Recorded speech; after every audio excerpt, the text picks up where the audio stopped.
Ooh boy, this is gonna be a fun one to talk about. So here's the lowdown. There is this YouTuber called Hamster Bomb, and he faked a shiny Manaphy hunt. Now a dozen Poketubers have covered this over and over again, so I'll give you the TLDR for how this man got exposed. You see this Pokemon Ranger thing right here? It is supposed to say link trade, and this shiny Manaphy was the only one that had Pokemon Ranger on it, thus meaning it was clearly, and when I say clearly, I mean clearly hacked. So yeah, this man's a big old dirty hacker. Verlisify does not approve. But here's where it gets interesting. So this man, Hamster Bomb, right? He dropped a response video, and this was like a few months after the incident occurred. And here was this man's story. Now, I'm gonna paraphrase it, save you the 41 minutes, 30 seconds, and you tell me whether this is pure cappery or not. So, this man faked a shiny hunt because one day a boy emailed him saying he was a fan, and then his parents emailed Hamster Bomb, which I will be referring to as Hamster from now on. So, his parents emailed Hamster just to make sure their, little boy wasn't talking anything, to anyone creepy, right? Y'all know what Poketuber I'm thinking of right now. But anyways, that's neither here nor there. Let's just put it like this. Parents dropped the bomb that this kid is terminally ill and does not have long to live, but this kid wants to send in his Pokemon game to help our boy Hamster find the shiny Manaphy. Now, in Hamster's mind, this is pretty much what's running through his head. And once again, this is assuming this whole Mike story is true. Pretty much, he is saying, well, this hunt is going to take an extraordinary long time due to the process. This kid does not have long to live, but I want this kid to see me getting that shiny Manaphy. Well, I guess I'm gonna have to hack. That was literally the logic for this video. It's kind of like he wanted to make the kid happy, and he didn't want to risk, legitimately, doing it, and then it taking too long, and then, the kid dying and never getting to see it, and that was essentially the gist, right? And yeah, that's pretty much why he hacked. He got called out, and here's the part where, he called out and he lied. Now keep in mind, he never addressed, wow, what a stutter. He never addressed why he lied within this whole entire 40-minute blockade that took me 2 days to comb through. That is probably 2 hours of my life collectively I am never getting back. Neither here nor there, but pretty much let's put it like this. He was dodging a little bit. He did admit he faked it, but yeah, he had to admit it. But when it came time to admit it, I think, did he respond to this original video? Let's see. I'm not sure if he did. I don't think he did. I don't believe he did. I think he did on the original video. Maybe this guy dropped a link to it and we can show it real quick. No, he did not. Okay, fantastic. All right, anyways, this whole thing getting derailed.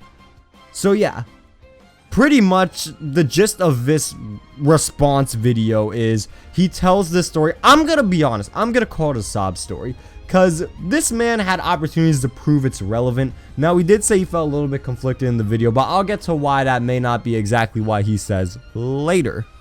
But pretty much put it, he could have showed the emails, and I get the whole idea of reserving privacy, but what if you just like blurred out the emails and blurred out all the important information just so we get some verification that you aren't capping? But he doesn't do that. He doesn't show any proof. He's just rambling. And another thing that rubbed me the wrong way is, if you watch the video, right, this man constantly is shifting his eyes. He is shifting down, to the left, to the right, and rarely, I'd even argue not at all, he never looks towards the camera. And I don't know if that is a non-communicational, or like body language, I think. I don't know if that's like body language showing hesitancy that he is possibly lying, but that was something that honestly rubbed me the wrong way when watching this apology video. Now, I'm not saying his story is wrong.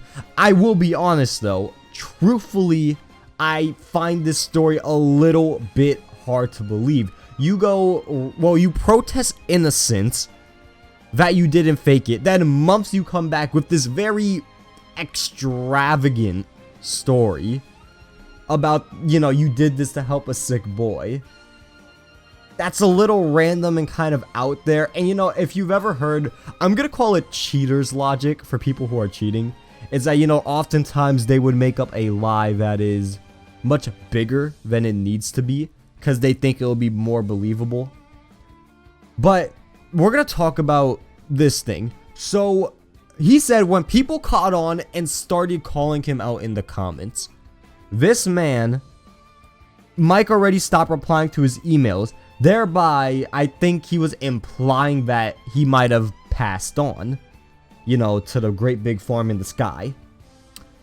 So, being that's true, right, why the hell did he, you know, try to defend himself? He could have literally just responded, yes, I faked it, but there is a reason I will reveal in due time. And I think most people would have been like, okay, I respect your honesty for admitting it. I'll hear you out when the time is right. I think that's how most rational people would have responded. But then again, you know, a lot of Poketuber fans are young and shit, so, you know, I can understand the idea of giving like a bullshit excuse to like prove your innocence. So like your hardcore fans will kind of buy and just be like, okay, that's all I need to hear. Anyways, back to watching Hamster. So yeah, I guess I can understand why he lied from that perspective. But also another thing that rubbed me the wrong way is this man clearly tried to employ some pathos. If y'all don't know what pathos is, look it up. The 3 rhetorical appeals, I think they're called. And pathos is pretty much emotion. And he like uttered phrases like, this terminally sick kid. Why are you saying that? Why are you rubbing it in my face? That just seems like you're trying to sell me on your narrative. But that's just another sus thing that I noticed. Like, they're like a little, very little. Once again, they could potentially be nothing. But in this video, I noticed some red flags here and there. And obviously, he disabled a like to dislike ratio. And he disabled comments. Weird, really weird. I don't know when he decided to do this, but it was weird too, because in the video he kind of feigned like 2 perspectives.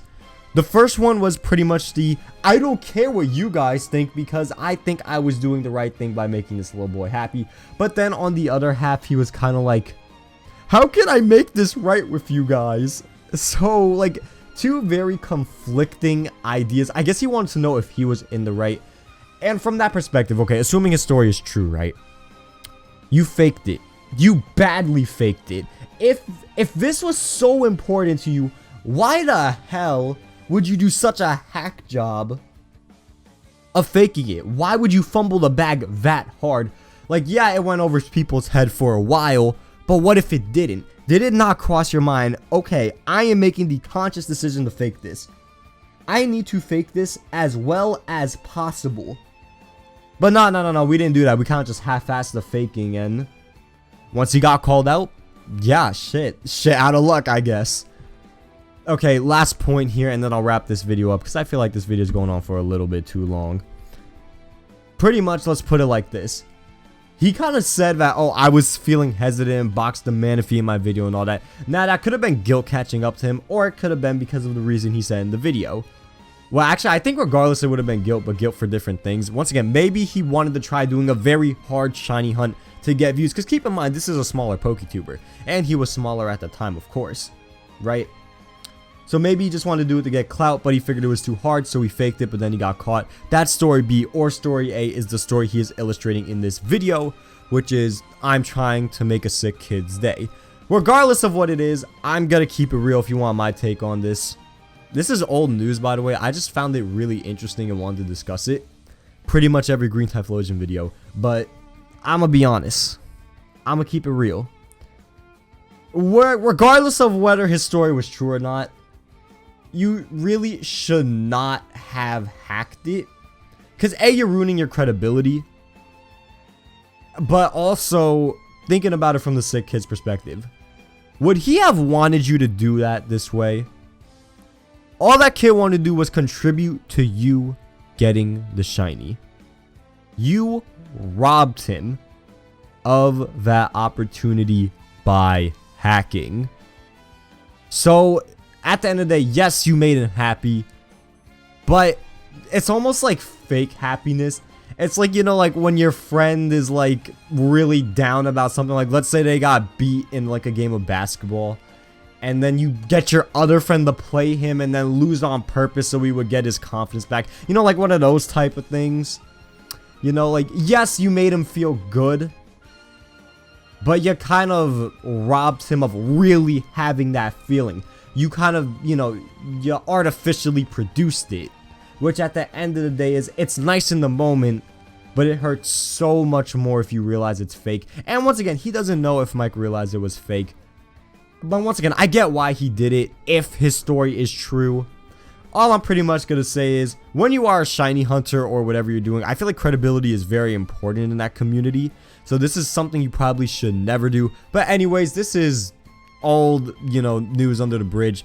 Please do not come at Hamster Bomb.